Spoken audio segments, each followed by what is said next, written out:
नमस्कार, मैं सुमित भारद्वाज अपने YouTube channel Bhardwaj for you by Sumit Kumar के माध्यम से आज आपके लिए बेसिक इंग्लिश ग्रामर को लेके जो टॉपिक लेके आया हूँ उसमें आज का टॉपिक है the sentence and it's kinds.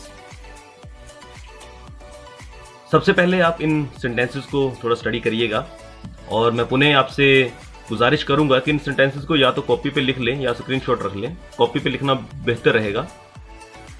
The postman is busy, please lend me your pen, have you done your homework, the sun gives us warmth. अब ये जो सेंटेंसेस आपने पढ़े इनमें से काफी लोगों ने समझ भी लिए होंगे। तो these are group of words so arranged to make sense. ये सेंटेंस समझे जा सकते हैं। ये कुछ शब्द हैं जो इस तरीके से लिखे गए हैं कि उनसे कोई मतलब बनता है और वो आपको समझ में आता है। अब आप बी पार्ट में कुछ सेंटेंसेस दिए गए हैं, कुछ वर्ड्स दिए गए हैं। इट्स बेटर टू से words. Friend Mohan is my close, does is handsome that does, capital is of Delhi India, after the leaves fresh rain is. अब आपको शायद ये सेंटेंसेस जो लग रहे हैं पर ये समझ में नहीं आए होंगे, क्योंकि ये है तो ये शब्द जिनका अपने आप में कोई मतलब है, पर वो इस तरीके से पिरोए गए हैं कि सेंटेंस की सेंस समझ में नहीं आ रही।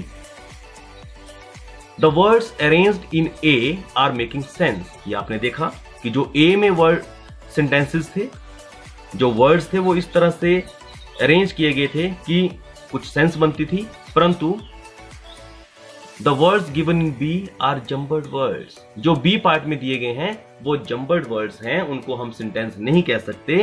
तो हम अब एक डेफिनेशन ड्राइव कर सकते हैं कि एक सेंटेंस क्या होता है। A sentence is a group of words so arranged as to make sense। अगर सेंस नहीं बनेगी तो उन शब्दों को हम वाक्य नहीं कह सकते। We cannot say a group of words a sentence if it is not making any sense। अब ये भी सेंटेंस 5 प्रकार के होते हैं। नंबर 1, स्टेटमेंट्स और assertive sentences, interrogative sentences, imperative sentences, exclamatory sentences, optative sentences. इसको भी आप नोट डाउन कर सकते हो। अब हम वन बाय वन इनको स्टडी करेंगे।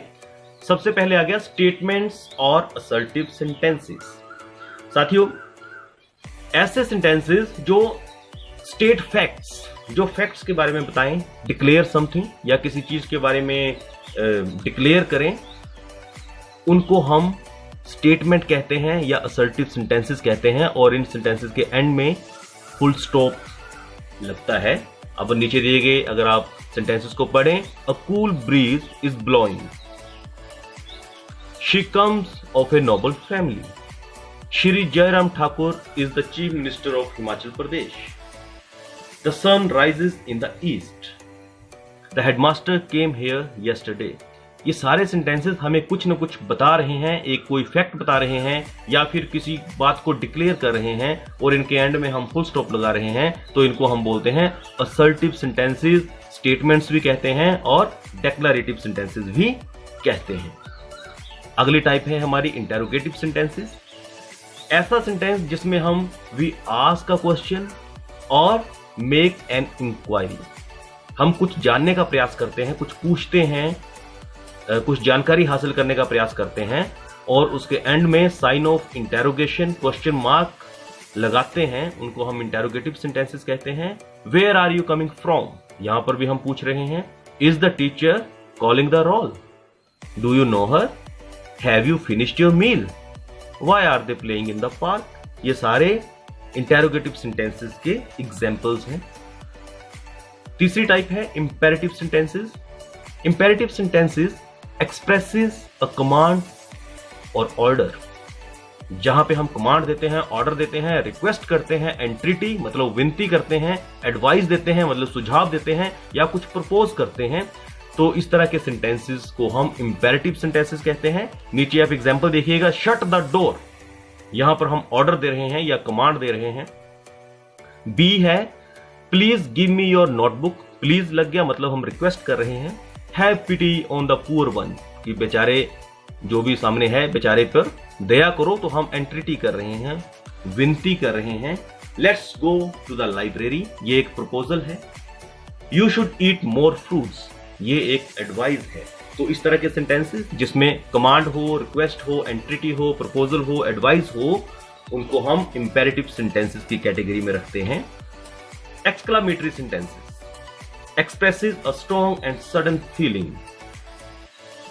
जब भी अपनी भावनाओं के आवेग को हम प्रस्तुत करते हैं तो उसको हम एक्सक्लामेटरी सेंटेंसेस कहते हैं।